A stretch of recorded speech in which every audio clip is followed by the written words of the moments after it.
고린도전서 10장 23절로 33절. 모든 것이 가하나 모든 것이 유익한 것은 아니요 모든 것이 가하나 모든 것이 덕을 세우는 것은 아니니. 누구든지 자기의 유익을 구하지 말고 남의 유익을 구하라. 무릇 시장에서 파는 것은 양심을 위하여 묻지 말고 먹으라. 이는 땅과 거기 충만한 것이 주의 것임이라. 불신자 중 누가 너희를 청할 때에 너희가 가고자 하거든 너희 앞에 차려놓은 것은 무엇이든지 양심을 위하여 묻지 말고 먹으라. 누가 너희에게 이것이 재물이라 말하거든 알게 하는 자와 그 양심을 위하여 먹지 말라. 내가 말한 양심은 너희의 것이 아니요 남의 것이니 어찌하여 내 자유가 남의 양심으로 말미암아 판단을 받으리요. 만일 내가 감사함으로 참여하면 어찌하여 내가 감사하는 것에 대하여 비방을 받으리요. 그런즉 너희가 먹든지 마시든지 무엇을 하든지 다 하나님의 영광을 위하여 하라. 유대인에게나 헬라인에게나 하나님의 교회에나 거치는 자가 되지 말고 나와 같이 모든 일에 모든 사람을 기쁘게 하여 자신의 유익을 구하지 아니하고 많은 사람의 유익을 구하여 그들로 구원을 받게 하라. 아멘. 오늘 말씀의 제목은 그리스도인의 자유, 그리스도인의 자유라는 제목으로 하나님의 말씀을 증거하도록 하겠습니다. 인간에게 주어진 자유를 추구하고 또 누리는 것은 모든 사람들이 일반적으로 생각하는 그러한 인식입니다. 그리스도인이라고 해서 예외는 아니죠. 그리스도인들도 자유를 추구하고 누릴 권리가 있습니다. 일명 자유의지라고 하죠. 우리가 가지고 있는 이 자유를 만끽하는 것.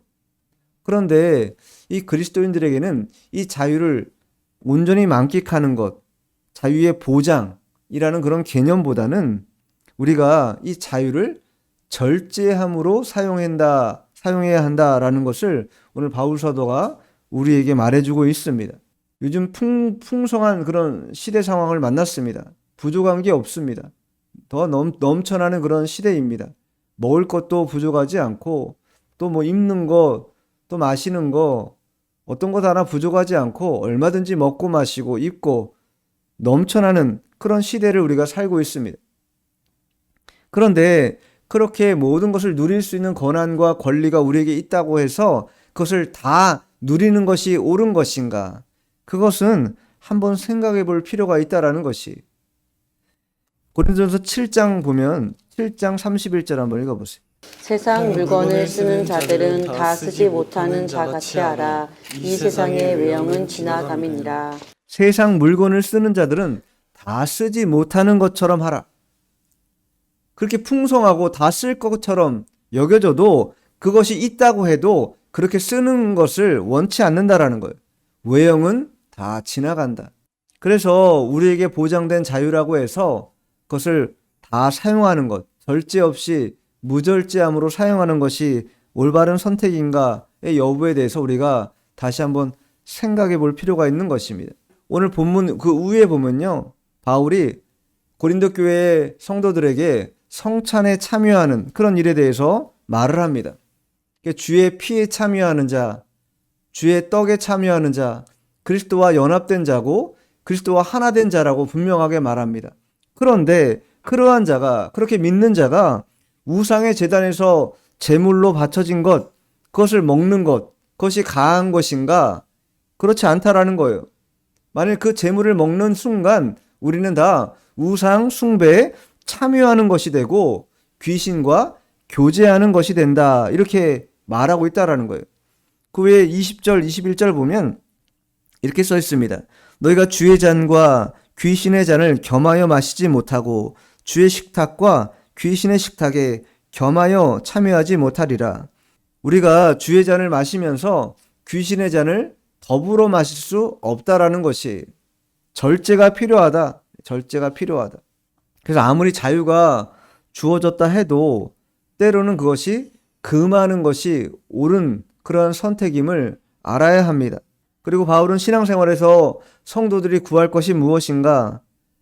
다른 사람을 유익하게 하는 일이라고 확실하게 말하고 있어요. 신앙생활은 지극히 이기적인 자아를 활용해서 자신의 이득을 취하는 그런 생활은 아닙니다. 오히려 반대로 지극히 이타적인 자아를 가지고 우리 속에는 몇 프로 남지 않은 그 이타적인 자아를 크게 발생시켜서 주님이 원하시는 방향으로 살아가는 것, 그것이 바로 신앙생활이라는 것을 명확히 말해주고 있어요. 그리고 바울 자신이 그렇게 확실한 변화를 경험한 사람이라는 것을 증거해 줍니다.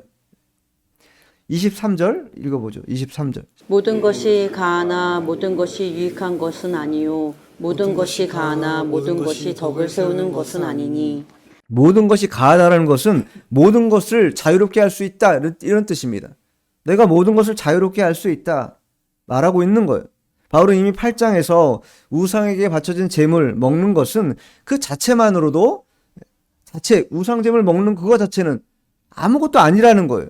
그 개인적인 자유가 있다라는 거예요. 얼마든지 먹을 수 있다라는 거예요. 그러나 그것을 통해서 만일 믿지 않는 자 혹은 믿음이 연약한 자가 그것을 통해서 어떤 죄를 경험하고 자신도 우상 제물 먹는 것에 대해서 쉽게 생각하는 일이 벌어진다고 하면 그것은 어떤 일이라는 거예요? 교회 공동체에 큰 해를 끼치는 것이기 때문에 제약돼야 된다, 이렇게 말한 바 있습니다. 그러니까 여기에서 유익이라는 게 어떤 유익입니까? 지극히 개인적인 유익을 뜻하는 거예요. 그러니까 모든 일에 우리는 자유롭습니다. 그러나 우리가 자유롭다고 해서 모든 일을 다 하는 것이 우리에게 유익합니까? 유익하지 않다라는 거예요, 때때로. 오히려 그 개인의 유익을 취하려고 했던 그 행위를 통해서 덕을 세우는 일을 못하는 경우가 많다라는 거예요. 공동체의 덕을 세우는 일에 개인이 방해 요소가 될 수 있다라는 것을 말하고 있는 것이. 그래서 바울은 개인의 유익을 구하는 것, 그것은 지극히 자유로운 것이고 가능한 일이지만 만약 그것 때문에 공동체가 어려움을 겪고 힘든 상황을 만난다고 하면 그것은 하지 않도록 해야 된다는 거예요. 자기 자신을 통해서 자신이 걸림돌이 돼서 교회가 어려워지고 힘든 상황을 발생시키는 그런 일이 벌어진다면 그것은 온전한 성도의 모습은 아니라는 것이. 특별히 이 먹는 문제에 대해서 왜 이렇게 바울이 강조하고 있는가? 특히 우상에게 바쳐진 이 제물이지 않습니까? 그 제물을 먹는 이 문제가 개인에게는 지극히 자유롭고 하나님도 하나님이 만든 모든 것이 선하기 때문에 자유롭다고 말씀하시지만, 그러나 그것 또한 그리스도의 자유의 법 안에서 행해져야 된다라는 거예요. 임의로 행해서는 안 된다라는 것입니다. 자, 그러면서 왜 그렇게 모든 것이 가하나 모든 것이 유익하지 않고 모든 것이 가하나 모든 것이 덕을 세우는 것이 아닌가라고 말하냐면, 자, 24절 읽어보죠. 24절 시작. 누구든지 자기의 유익을 구하지 말고 남의 유익을 구하라. 남의 유익을 구해야 하기 때문이에요. 남의 유익을 구해야 하기 때문에. 남의 유익을 구하는 일은요, 인간 본성에 반하는 마음입니다. 인간은요, 누구나 약간의 편차만 있을 뿐이지 지극히 개인주의적입니다. 자기 이익에 반하는 일을 실현하려고 하지 않아요. 나보다 다른 사람에서 잘 되는 것을 원하지 않는다라는 거예요. 단지 젠틀한 사람들이기 때문에 말로 표현하지 않을 뿐이죠. 그러나 그리스도인들은 그렇지 않다. 그리스도인들은 자기 유익을 구하지 말고 남의 유익을 구하는 자가 되어야 한다, 이렇게 강조하고 있어요. 개인에게 있어서 가장 중요한 자유가 있습니다. 내 시간이 있고요, 내 물질이 있고요, 내 능력이 있어요. 근데 그것을 나를 위해 사용하는 게 지극히 일반적인데 그리스도인들은 나를 위해 사용하지 않는 경우가 더 있을 수 있다라는 거예요. 다른 사람을 위해서 내 시간을 쓰고 다른 사람을 위해서 내 물질을 쓰고 다른 사람을 위해서 내 에너지와 능력을 쓰는 것, 그게 올바르다, 이렇게 성경이 주장하고 있다라는 거예요. 그러니까 이기적인 이 자아를 가진 우리들이 그 욕망이 항상 있는데 그 욕망을 제어하고 이타적인 자아를 발생해 나가는 것, 그걸 뭐라고 말합니까? 신학적으로는 성화라, 이렇게 말해요. 성화 과정이라고 말하지 않습니까? 점점점 더 거룩해진다라는 것이. 예수 믿기 전에는요, 다 자기만 아는 사람입니다, 다. 근데 예수 믿고 보니까 뭐예요? 내 옆에 있는 사람들이 보이는 거예요. 한 사람으로 보이는 게 아니라 인간 육체로 보이는 게 아니라 한 영혼으로 보여.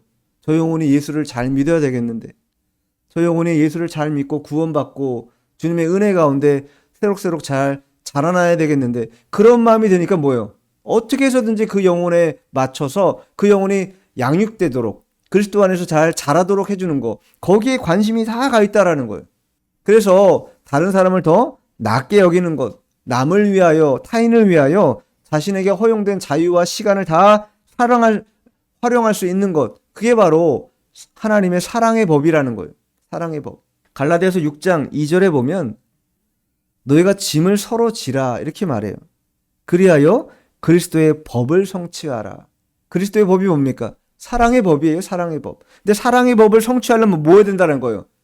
남의 짐을 뭐 해줘야 된다는 거예요? 져줘야 된다라는 거예요. 근데 이웃에 있는 어떤 안타까움을 당하는 그 영혼의 짐을 대신 지어줘야 된다. 미국의 어떤 그런 가정에, 한 가정에, 믿음 있는 가정에, 신실한 가정이었는데 어떤 사고로 인하여 자녀들이 다 죽었다라는 거예요.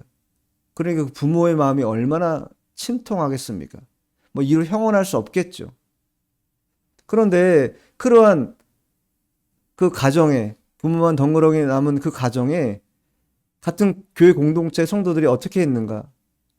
순번을 정해서 한 달인지 계속해서 돌아가면서 집에 가서 아무 말 안 하고 청소해주고 밥 해놓고 그냥 가고, 그런 일을 한 달 동안 계속했다라는 거예요.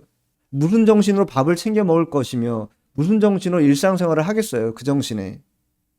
그런 거 아니까 짐을 같이 진다라는 거예요. 내 시간을 빼가지고 그 가정에 참여해서 그 고통을 뭐 하는 겁니까? 같이 짐을 나누는 것이죠. 예. 밥을 해놓고 빨래를 해놓고 설거지를 해놓고 집안에 필요한 청소들을 해놓고 아무 말 안 하고 나오고, 무슨 말을 한다고 그 말이 무슨 위로가 되겠습니까? 위로가 되지 않는다라는 거예요. 그러나 위로가 되지 않기 때문에 그러면 아무것도 안 하고 있어야 되는가? 그렇지 않죠. 찾아가서 방문해서 필요한 일들을 해주는 것. 그게 뭡니까? 갈라디아서 6장 2절에 말하고 있는 것처럼 너희가 짐을 서로 지라. 짐을 서로 나눠지는 거라는 거예요. 고통도 나눠 가지는 것. 그게 바로 형제 자매이고, 기쁨도 나눠 가지는 것. 함께 하는 것. 배가 되도록. 그게 바로 형제 자매가 갖고 있는 그리스도의 법을 성취하는 자들이 해야 될 의무와도 같은 것입니다. 그런데 그러려면 어떻게 해야 되겠습니까? 자기 것을요, 내려놔야 된다라는 거예요. 자신의 자유, 시간, 물질, 이런 거 내려놔야 된다라는 거예요. 같이 짐을 짊어져야 되기 때문에. 로마서 15장 1절 2절에도 믿음이 강한 우리는 마땅히 믿음이 약한 자의 약점을 담당하고 자기를 기쁘게 하지 아니할 것이라. 우리 각 사람이 이웃을 기쁘게 하되 선을 이루고 덕을 세우도록 할지니라. 선을 이루어야 덕을 세울 수 있다라는 거예요. 선을 이루어가는 교회가 돼야 교회가 덕을 세우는 교회가 된다라는 거예요. 서로가 서로에 대해서 비난하고 계속 다투고 싸우고 말은 하지 않지만 눈을 기고, 그러면 그것이 어떠한 일을 벌이는가? 덕을 세우는 일을 하지 못한다는 거예요, 교회 안에서. 그리고 그것은 그리스도의 법도 아닐 뿐만 아니라 남의 짐을 지는 것도 아닌 것이 될 것입니다. 오직 자기만 생각하는 아주 편협한 이기적인 마음에서 나온 그 마음으로만 우리가 신앙생활하는 그러한 범주에 속한 그러한 한 사람이 되고 말 것입니다. 그러나 성도는 그래서는 안 된다라는 거 아니겠습니까? 이웃을 돌아보고 이웃이 기뻐할 일들을 찾아보고 선을 이루어가는 것, 그것을 행할 때 비로소 교회가 덕을 세워간다. 그리고 그것이야말로 참된 사귐이 이제 이루어지는 것임을 말해주는 것입니다. 그래서 예수 믿는 사람들은 자기 자신을 생각하는 것보다 다른 사람을 생각하는 것, 남을 더 낮게 여기는 것, 그런 마음이 대단히 필요한 것이죠. 자, 본문 25절, 26절 읽어보죠. 25, 26 시작. 무릇 시장에서 파는 것은 양심을 위하여 묻지 말고 먹으라. 이는 땅과 거기 충만한 것이 주의 것입니다. 이때 당시에 이 고기라는 것, 시장에 파는 고기라는 것은 다 신전에서 올려진 그런 재물이 뭐 하는 겁니까? 돌아오는 거예요. 재물을 드리고 그것이 아고라라고 하는 시장을 통해서 유통되는 그런 과정을 모든 고기들이 하고 있다라는 거예요. 그런데 그러한 상황 속에서 시장에 가서 고기 먹고 싶은 사람은 고기를 사서 먹어야 되는 거 아니에요? 근데 그 먹을 때 파는 것, 시장에서 파는 그 고기를 사 먹을 때 양심을 위해서 묻지 말고 먹으라는 거예요. 그러니까 모르는 상황에서 먹는 것은 어떻다라는 겁니까? 괜찮다라는 거예요. 예. 그것 때문에 뭐 제재를 받거나 어려워하지 말라라는 겁니다. 왜냐하면 창조주 하나님이 만드신 모든 것이 뭐 다 선한 것이기 때문이에요. 그래서 26절에 이는 땅과 거기 충만한 것이 주의 것임이라. 다 주께서 만든 것이기 때문에 선하지 않은 것이 없다. 또 시편 24편 1절에도 땅과 거기에 충만한 것과 세계와 그 가운데 사는 자들은 다 여호와의 것이로다. 다 모든 게 여호와의 것이기 때문에 여호와께서 악한 것을 지은 것이 아니라 선한 것을 지으셨기 때문에 모든 것이 다 가하다라는 거예요. 시장에서 유통되는 거 묻지 말고 모른다면 먹어도 된다라는 거예요. 자, 27절도 읽어보겠습니다. 27절 시작. 불신자 중 누가 너희를 청할 때에 너희가 가고자 하거든 너희 앞에 차려놓은 것은 무엇이든지 양심을 위하여 묻지 말고 먹으라. 예. 불신자 중에 누가 예수 믿는 사람을 초청했어요. 우리 집에 와서 식사 같이 교제합시다. 초청했다는 거예요. 그럼 어떻게 하라는 거예요? 너희가 가고자 하거든 가려면 너희 앞에 차려놓은 것이 무엇이든지 양심을 위하여 먹지 말라. 먹지 말라는 게 아니라 양심을 위하여 묻지 말라라는 거예요. 묻지 말고 다 뭐라는 거예요? 먹으라는 거죠. 이게 재물일 수도 있을 것 같은데 이게 우상에게 바쳐진 거 아니야? 이게 의심의 눈초리로 그 상을 대하지 말라라는 거예요. 모르면 모르는 상황이니까 먹으면 된다라는 거예요. 굳이 먹을 게 들쳐가지고 물어가지고 이거 혹시 의심스러운데 이거 저기서 산 거 아니에요? 이거 제사 드리고 내려온 거 아닙니까? 그런 짓 하지 말라라는 거예요. 왜 그런 짓 하지 말라라고 말하냐면 나중에 결론적으로 바울이 말하고 있는데 불신자들의 식탁 초대를 받았을 때 우리가 어떻게 처신해야 될 것인가? 바울은요 불문하고 다 먹으라는 거예요. 왜? 음식은 다 하나님이 만드신 것이에요. 그래서 선한 것이기 때문에 묻지 말고 다 먹으라. 그게 고기가 됐건 뭐가 됐건 다 먹으라는 것이. 그런데 단서가 이제 딱 붙어요. 28절에. 자, 28절 읽어보죠. 누가 너희에게 이것이 재물이라 말하거든 알게 한 자와 그 양심을 위하여 먹지 말라. 네. 그렇게 막 먹고 있는데 누가 말하는 거예요. 그거 우상제물에 바쳐진 그런 고기인데 이렇게 말을 하면 어떻게 하라는 거예요? 먹지 말라라는 거예요. 이거 우상제물에게 바쳐진 제물인데? 라고 말하는 사람은 어떤 의도로 그 말을 하는 겁니까 지금? 그렇지. 이것은 우상제물에 바쳐진 것이기 때문에 안 먹는 게 좋을 것 같다 라고 지금 그런 의향을 담아서 뭐 하는 거예요? 정보를 제공하는 거 아니에요. 그렇기 때문에 그렇다면 뭐예요? 먹어서는 안 된다라는 거예요. 왜? 양심을 위해서 먹지 말라는 거요. 믿음이 연약한 자들이 그것을 따라할 수 있기 때문에 믿음이 연약한 자들이 그렇게 먹는 것을 미연에 방지하도록 하기 위해서 하지 말라. 먹는 행위를 그치라. 이렇게 말하고 있어요. 우상 제물이면 먹어서는 안 된다. 아까도 21절에 말했죠. 10장 20절 한번 읽어보죠. 20절을 한번 읽어보죠. 20절 시작. 무릇 이방인이 제사하는 것은 귀신에게 하는 것이요 하나님께 제사하는 것이 아니니 나는 너희가 귀신과 교제하는 자가 되기를 원하지 아니하노라. 예. 이방인이 제사하는 것은 하나님께 하는 제사가 아니라 귀신에게 하는 제사이기 때문에 하나님께 제사하는 자들이 그것을 겸해서 먹고 마시는 게 옳지 않다라는 거예요. 근데 그 정보를 알게 된 거 아니에요, 이제. 그렇다면 어떻게 되는 겁니까? 그쳐야죠, 당연히. 자유롭게 먹을 수 없도록 해야 한다라는 거예요. 먹지 말라라는 것입니다. 바울이 여기서 말하고자 하는 바가 뭐겠어요? 단순히 먹는 문제, 그거 막 세밀하게 따져가지고 이건 정한 음식, 이건 부정한 음식, 그거를 갈라서 먹어도 되고 먹어서는 안 되는 그런 음식을 말하는 겁니까? 그렇다기보다 바울은요, 그리스도인은 불신자나 연약한 믿음을 가진 사람들의 양심에 또 그들의 믿음에 어떻게 된다는 거예요? 민감해야 된다라는 거예요. 민감해야 된다. 그게 이유입니다. 먹든지 마시든지 뭐예요? 저 영혼이 예수 믿는 자들이 되도록 하기 위한 그런 과정의 일환으로 항상 뭐야 된다라는 거예요? 아기를 다루듯이 조심해야 된다라는 거예요. 갓난아이가 태어납니다. 그러면 초보 아빠들은 어떻게 해요? 서툴러요. 아이를 어떻게 안아줄지도 모르고 막 뒤뚱뒤뚱 앓고 막 안고 어떻게 해야 될지 몰라요. 왜냐면 어린아이들은요, 목을 가누지 못합니다. 목이 꼿꼿하지 못하기 때문에. 그러면 항상 기본적으로 이 왼손으로 아이의 목을 딱 받치고 이렇게 엉덩이를 딱 감싸고 그래서 딱 품에 안는 거. 이게 기본적인 아이를 안는 태도라는 거예요. 왜 그렇습니까?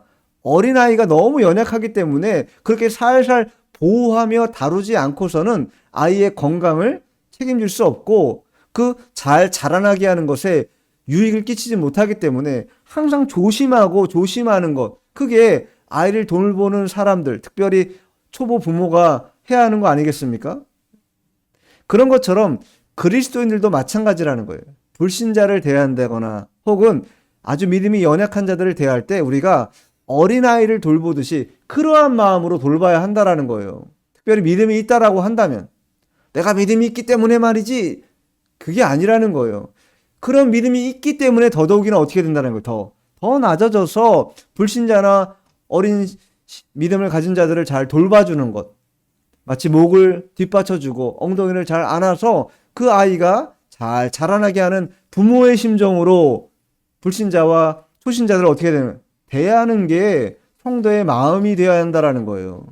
그리고 그 그리스도에게 주어진 그 자유를 그러한 곳에 뭐 하라는 거예요? 투여하고 사용하라고 지금 말하고 있는 것이에요. 내 자유니까 나는 내 마음대로 한다. 그리고 내가 이제껏 배워왔던 그런 신앙의 패턴으로 볼 때 이러한 양상으로 하는 게 좋으니까 당신도 아직 믿음이 어리니까 나 따라오시오. 이렇게 하시오. 그렇게 하는 게 아니라는 거예요. 잘 모본이 되게 삶을 잘 정돈하고 잘 자랄 수 있도록 하는 것. 그게 성도의 모습이 되어야 한다는 것. 특별히 믿음 있는 자들의 모습이어야 한다. 이것을 바울이 말하고 있습니다. 자, 본문 29, 30 읽어보죠. 29, 30 시작. 내가 말한 양심은 너의 것이 아니요 남의 것이니 어찌하여 내 자유가 남의 양심으로 말미암아 판단을 받으리요. 만일 내가 감사함으로 참여하면 어찌하여 내가 감사하는 것에 대하여 비방을 받으리요. 우리가 가진 이 양심은요, 우리 거라고 해요? 남의 것이라고 해요? 남의 것이라는 거예요. 내 것이 아니라는 거예요. 자신에게 자유가 있다 하더라도 연약한 자의 양심을 위해서 금해야 한다면 금하는 게 좋다라는 거예요. 바울도 그래서 고기를 어떻게 하겠다는 거예요? 안 먹겠다라는 거 아닙니까? 고기 안 먹겠다 나. 만약 내가 이거 먹는 것 때문에 저 영혼이 실족하고 만약에 낮아지는 데까지 떨어진다고 하면 나는 고기 안 먹어도 좋다. 차라리 안 먹고 그 영혼이 그리스도 안에서 잘 자란다고 한다면 나는 그러한 선택을 하겠다라는 게 바울의 취지입니다. 우리의 취지도 그러해야 된다는 거예요. 연약한 자들에게 비방거리가 되지 않도록 항시 뭐 해야 된다는 거예요? 조심해야 된다는 거예요. 우리가 모든 것을 다 할 수 있는 자유가 있습니다. 그러나 그 자유가 어떤 상황에서 제재를 받아야 돼요? 연약한 자, 불신자들에게 그리스도가 욕됨으로 나타나지 않는 그러한 상태를 항상 보여주고 나타내야 한다라는 거예요. 나로 말미암아 그리스도의 영광이 가려진다고 하면 그게 올바른 선택은 아니죠. 그래서 우리의 자유라는 것은 항상 진리 안에서 제재를 받아야 돼요. 진리 안에서 제재를 받지 않으면 그걸 뭐라고 봅니까? 남용한다라는 거예요. 자유를. 남용. 그거는 방만하게 자기 자유를 사용한다. 마치 내가 다 할 수 있는 것처럼. 내가 내 자유지. 내 돈 갖고 내가 쓰는데 내가 무슨 상관이냐? 내 시간 가지고 내가 내 마음대로 사용하는데 네가 무슨 상관이냐? 이렇게 말할 수 있을 것입니다. 그러나 예수 믿는다고 한다면, 그리고 참되게 예수를 믿는다고 한다면 그러한 태도를 가져서는 안 된다. 그래서 온전한 그런 자세가 아닐 것입니다. 우상제물을 먹는 거, 믿음이 연약한 자들을 볼 때는 그가 뭐 어떻게 보인다는 거, 우상제물 먹는 거 보니까 우상숭배자랑 뭘반 다르지 않네? 이렇게 판단할 거 아니에요. 그러니까 그러한 판단을 주지 않도록 애초에 뭐 하라는 거예요? 비방받지 않도록 끊어내라는 거예요. 끊어내라. 비방을 받지 않도록. 왜 그런가 이제 결론으로 돌아가고 있어요. 왜 그럼 우리가 우리에게 주어진 자유를 그렇게 때로는 억제하고 불신자들이나 연약한 자들을 위해서, 초신자들을 위해서 할애해야 되는가? 그것이 뭐냐? 자, 31절 읽어보죠. 31절 시작. 그런즉 너희가 먹든지 마시든지 무엇을 하든지 다 하나님의 영광을 위하여 하라. 하나님의 영광 때문입니다. 하나님의 영광을 위해서 우리에게 주어진 그리스도인의 자유라고 하는 사용에 대해서 최종적으로 바울의 결론은 뭐냐? 그래, 너에게 주어진 자유가 있지. 그러나 그 자유를 가지고 하나님의 영광을 위해서 사용하라는 게 바울의 결론이에요. 먹는 거? 그래, 자유롭게 먹을 수 있지. 그러나 하나님의 진리가 제재가 된다면 때로 절제하고 안 먹는 것도 뭐라는 거예요? 하나님의 은혜라는 거예요. 그리고 그것을 통해서 하나님이 영광을 받으신다라는 거예요. 먹는 문제뿐만 아닙니다. 입는 문제, 옷을 사서 입는 문제, 또 그 밖에 여러 가지 많은 문제, 이 땅에서 우리가 누리고 살아가는 모든 문제들 다 할 수 있어요. 그러나 때로는 절제하고 제재를 받는 거, 그것이 하나님 앞에 영광을 도모하는 일에 쓰임을 받는다고 말하고 있는 거예요. 보세요. 먹는 문제는요, 의식주는요, 인간 생활에 가장 뭐예요? 가장 낮은 수준의 어떤 그런 범주라는 거예요. 근데 그 가장 낮은 수준의 범주조차도 뭐예요? 하나님의 영광을 위해서 사는 거. 그게 우리가 가져야 될 요소라는 거예요. 그리스도인이 가져야 될 요소라는 것입니다. 자, 골로새서 한번 찾아보세요. 신약 성경 327쪽 골로새서 3장 17절 읽어보죠. 시작. 또 무엇을 하든지 말에나 일에나 다 주 예수의 이름으로 하고 그를 힘입어 하나님 아버지께 감사하라. 자, 이 고린도전서에는 먹는 문제 또 마시는 문제만 얘기했다면 이제 골로새서는 뭐예요? 말을 하는 문제, 일하는 문제, 이 모든 문제, 우리가 이 세상에서 살아가는 그 모든 생활의 저변에서 다 주 예수의 이름으로 하라는 게 무엇입니까? 그리스도의 법으로 하라는 거예요. 그리스도의 법 뭐예요? 사랑의 법이지 않습니까? 남의 짐을 대신 져주는 거. 내가 다른 사람의 권리를 침해하지 않을 뿐만 아니라 내 권리조차도 때로는 양도하여 그가 사용할 수 있게 만드는 거. 그게 우리 그리스도인들이 해야 될 일이라는 거예요. 초신자들이 연약하니까 내 돈 들여서 뭐요? 좋은 신앙서적 사가지고 이거 한번 읽어보세요. 성경책 사가지고 성경을 부지런히 읽으세요. 하는 이유가 뭡니까? 자기 돈 나가는 거 아니에요. 자기 시간 들여서 서점 가서 구매해서 주는 거 아닙니까? 시간 들여요, 돈 들입니다. 근데 왜 그럽니까? 그게 바로 하나님이 영광을 받으시는 일이기 때문이에요. 그리고 그게 바로 그리스도의 법이기 때문입니다. 자, 한 군데 더 찾아볼게요. 베드로전서, 이번엔 베드로전서 한번 찾아보세요. 베드로전서 4장 11절. 만일 누가 말하려면 하나님의 말씀을 하는 것 같이 하고 누가 봉사하려면 하나님이 공급하시는 힘으로 하는 것 같이 하라. 이는 범사에 예수 그리스도로 말미암아 하나님이 영광을 받으시게 하려 함이니 그에게 영광과 권능이 세세에 무궁하도록 있으리라. 아멘. 누가 말을 하려면 자기 말 하지 말고 하나님의 말씀을 하는 것 같이. 어떻게 하라는 거예요? 하나님의 말씀을 하는 것이 한다는 게 뭡니까? 조심해서 한다라는 거예요. 함부로 말하지 않는다는 거예요. 본성에서 나오는 말 그냥 막 하지 않는다라는 겁니다. 또 봉사하려고 할 때 하나님이 공급하시는 힘으로 봉사한다. 내 힘으로 하지 않는다는 거 아니겠습니까? 왜 그래요? 이는 범사에 예수 그리스도로 말미암아 하나님이 영광을 받으시게 하려고. 하나님의 영광을 받으시게 하기 위해서 봉사도 말하는 것도 태도도 다 항상 삼가 조심하면서 하나님께 감사함으로 하는 것이다.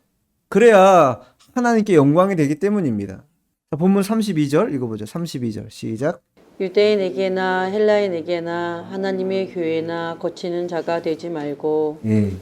교회에서 거치는 자가 된다는 게 뭡니까? 걸림돌이 된다는 거예요. 내가 교회에서 걸림돌 같은 존재인가? 걸림돌이가 뭐예요? 항상 그 돌뿌리에 걸려 넘어지는 돌뿌리 같은 존재 아니에요? 사람을 넘어지게 하고 죄를 유발하게 만드는 그러한 원인 트러블 메이커라고 하는데 내가 교회에서 트러블 메이커인가? 그런 자가 돼서는 안 되는 거 아닙니까? 그래서 무슨 하나님께 영광을 올려드리는 교회가 되겠어요.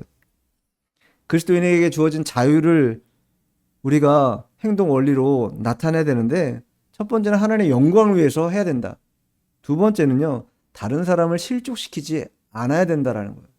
실족시키면 안 된다라는 거예요. 자, 마태복음 18장 가보세요. 18장 6절 7절. 누구든지 나를 믿는 이 작은 자 중 하나를 실족하게 하면 차라리 연자 맷돌이 그 목에 달려서 깊은 바다에 빠뜨려지는 것이 나으니라. 실족하게 하는 일들이 있음으로 말미암아 세상에 화가 있도다. 실족하게 하는 일이 없을 수는 없으나 실족하게 하는 그 사람에게는 화가 있도다. 사람을 실족하게, 그럼 차라리 연자맷돌 메고 바다에 빠지는 게 낫다라는 거예요. 그만큼 엄중하다라는 거예요.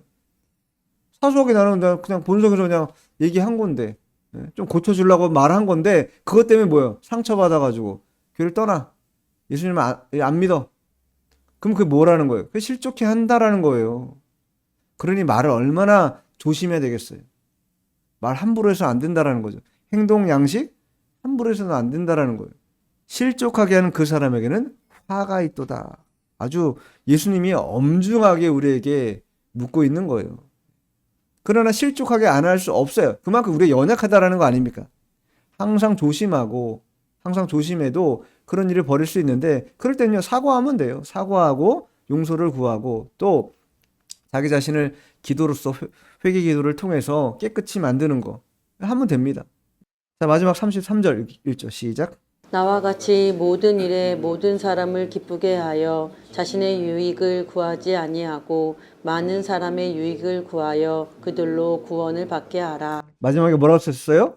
그들로 구원을 받게 하라. 이게 바울이 그리스도인에게 주어진 자유를 남용해서는 안 될 가장 근본적인 이유라고 우리에게 설득력 있게 설명해 주는 거예요. 우리에게 주어진 자유를 통해서 다른 영혼을 뭐 하라는 거예요? 구원하는데 이용하라는 거예요. 내 물질을 이용하고 내 시간과 능력과 달란트를 이용해서 그 영혼들이 구원받는데 쓰임받도록 하라. 그게 뭐예요? 많은 사람들을 유익하게 하는 일이라는 거예요. 돈을 주면 유익할 것 같습니까? 복음을 주는 게 가장 유익한 일이라는 거예요. 왜? 복음은요, 영원한 것이기 때문입니다. 돈은요, 사라집니다. 인생이 끝나면 다 쥐고 갈 수 있어요? 쥐고 못 갑니다. 아무리 억만장자라 할지라도 그 돈을 다 가지고 갈 수 없는 법이에요. 다 내려놓고 가는 겁니다. 하늘에 쌓이는 것만 남는 거예요. 하늘에 쌓는 것만 남는 것입니다. 이 땅에 쌓아둘 필요 전혀 없다라는 거예요. 쌓아둔들 가져가지도 못하고 결국 쌓는 건 내가 쌓는데 쓰긴 누가 쓰겠습니까? 제 3자인 누군가 쓰겠죠. 열심히 내가 했지만 쓰는 사람은 다른 사람이라는 거예요. 하늘에 쌓아두지 않으면 이런 상황이 벌어진다라는 거예요. 그래서 그리스도인들은 자신에게 유익이 되는 자유나 권리가 있다 할지라도 그때로는 그 자유와 권리를 내려놓고 다른 사람의 유익을 더 도모해서 그 영혼이 예수 그리스도를 영접하고 구원을 받는 일이 될 수만 있다면 거기에 뭐예요? 다 온 힘을 집중해야 되는, 집중포화라고 하잖아요. 거기에 온 힘을 다 기울여야 한다. 이렇게 바울 사도가 말하고 있는 것입니다. 왜 그렇게 말할 수 있습니까? 바울 사도가 자신이 그랬거든요.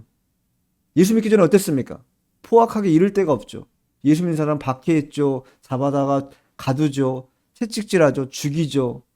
그렇게 포악하고 폭행하는 그런 아주 능한 사람이 바로 바울이었다라는 거예요. 근데 지극히 이기적인 사람이었죠.